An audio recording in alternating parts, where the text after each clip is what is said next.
Chào các bạn ha, lại là một video liên quan tới chủ đề về khóa ha.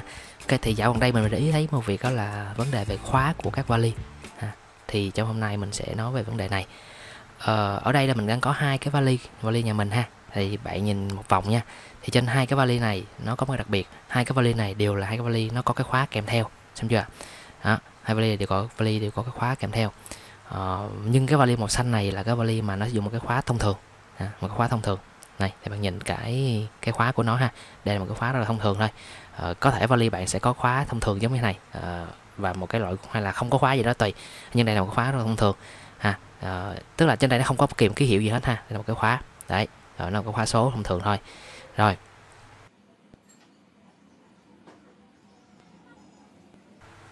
cái vali số 2 này của mình ha, là vali kế bên này này đó. Thầy bạn đây cái vali này nó cũng có khóa số, nhưng mà trên cái vali này nó đặc biệt ha, cái khóa này nó có một cái ký hiệu màu đỏ đỏ này nè, bạn nhìn nha, có cái ký hiệu màu đỏ đỏ này ha. Đây là cái loại khóa mà mình gọi nó là khóa TSA ha. Thì cái vali này của mình nó có tới hai nơi để khóa lận ha, tuy nhiên là cũng có vali chỉ có một thôi. Và cái quan trọng là muốn nói là trên cái vali này nó có một cái ký hiệu đặc biệt ở cái khóa, đó là ký hiệu về cái hình kim cương mà đỏ giống như thế này ha. Thì mình gọi đây là khóa TSA. Rồi thì cái khóa TSA này có nghĩa là cái gì và tại sao mình gọi nó là đặc biệt? Thì dạo gần đây mình bắt đầu để ý tới cái việc này. Để ý việc này, tức là trước giờ mình cứ nghĩ là cứ khóa thôi là được, nhưng không phải ha.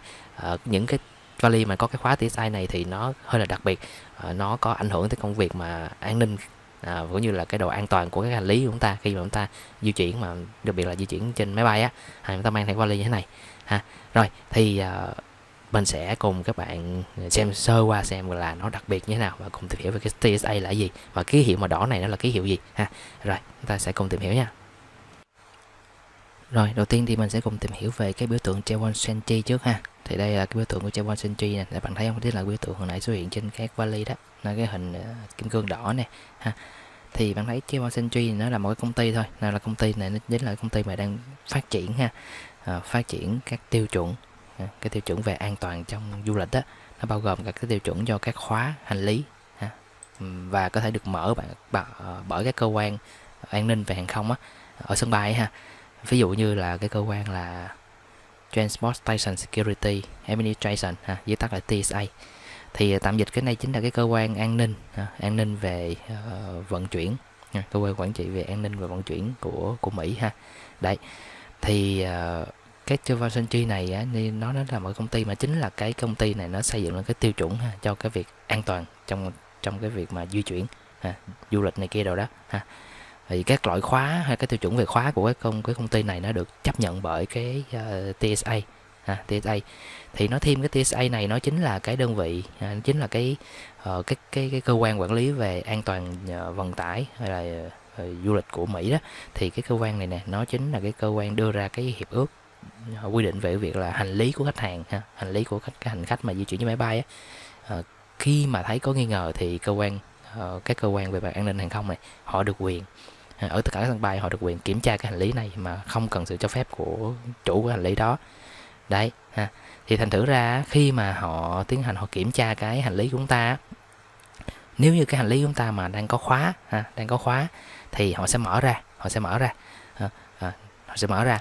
Nói chung là họ sẽ tìm mọi cách họ mở ra, khi họ thấy có nghi ngờ họ sẽ mở mọi cách ra. Nếu như cái khóa đó là một cái khóa, bất kỳ một loại khóa nào khác mình nói là một khóa nào khác mà không phải khóa được chứng thực được đóng dấu của Chevron Sentry thì họ sẽ mở bằng bất kỳ, có thể là phá khóa đó, phá cái vali, mở ra bên trong để kiểm tra thì khi đó trong những trường hợp mà họ phá như vậy thì có khả năng là cái hàng hóa chúng ta sẽ bị hư, hành lý chúng ta sẽ bị hư, và họ không có trách nhiệm phải đền bù cái việc đó đó là cái quy ước kiểu như đó là quy ước của cái TSA này.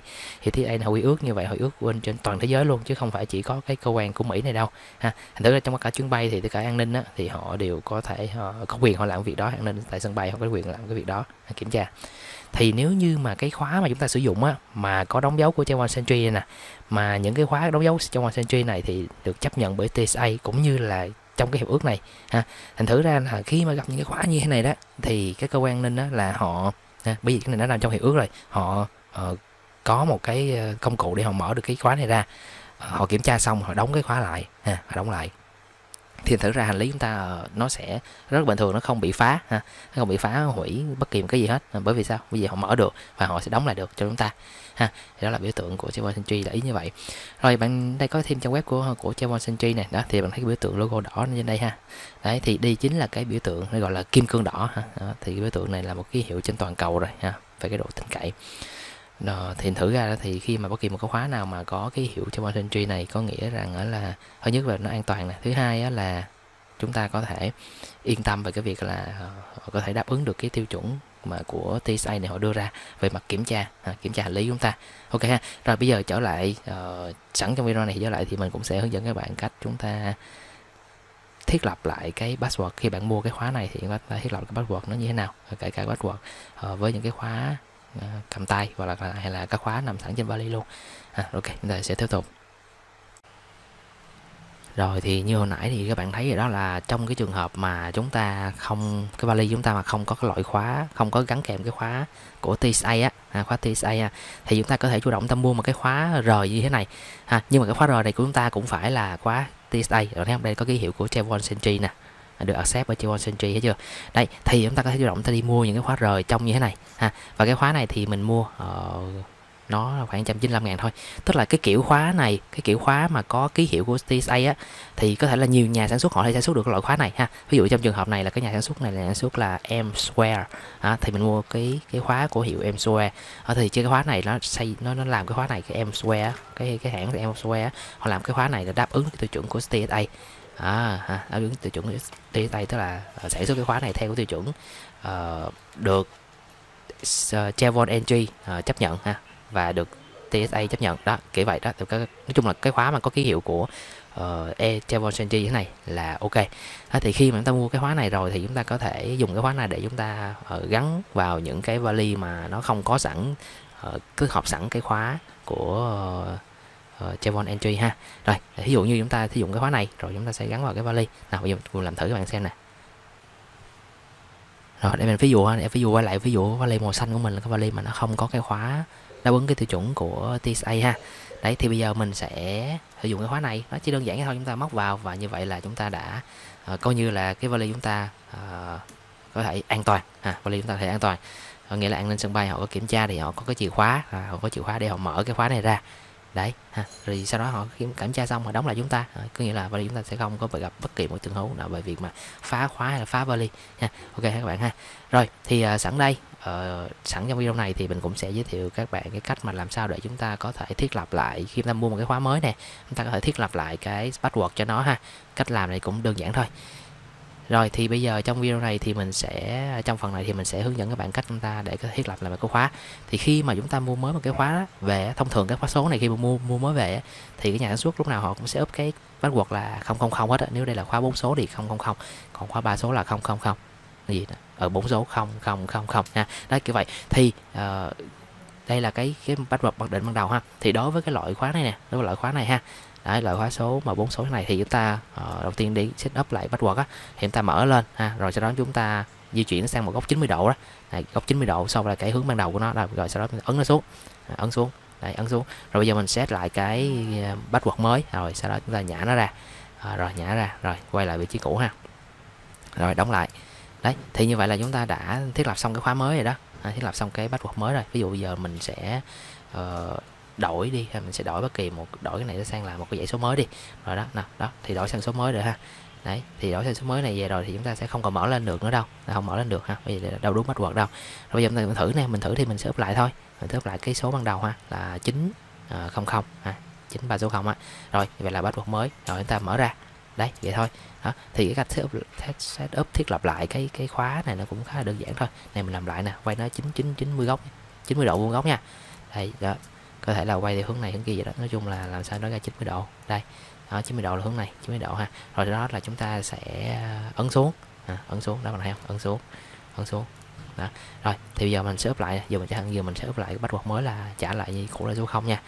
Rồi đó, vậy xong rồi nhả lên rồi ta kéo vị trí cũ đó. Thì như vậy là xong, như vậy ta đã up xong cái password cho cái loại khóa rời như thế này ha. Rồi thì bây giờ mình sẽ chuyển qua hướng dẫn cho các bạn làm như thế nào để chúng ta có thể set up được cái password của cái khóa này ở trên cái vali ha, ở bên vali nha.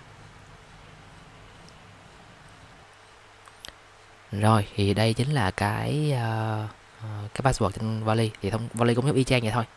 Mới mua về thì nó cũng sẽ có cái dạng là 000 đây ha.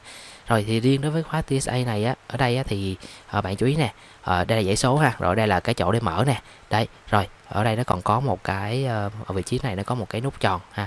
Thì đây để lát mình chỉ bạn, rồi giờ này mình gắn lại ha. Bây giờ mình sẽ gắn lại nè.